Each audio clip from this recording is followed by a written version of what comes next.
JJ Tech Prints here. Thanks for watching the video so far. I just want to go over one of the caveats of using the TurboRib Roller. As you can see, I'm loading my filament through. I'm not using the PTFE tubes at the moment just for taking this video. But as I load the filament in, I go to release the clamp and push the filament backward. This mimics retraction by the printer.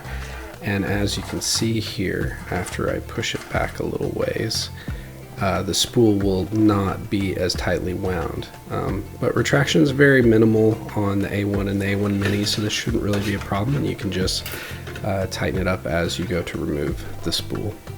The clip works in all 4 AMS Lite arms, requiring only a light squeeze to remove. Please enjoy a glimpse of all my roller and pin prototypes.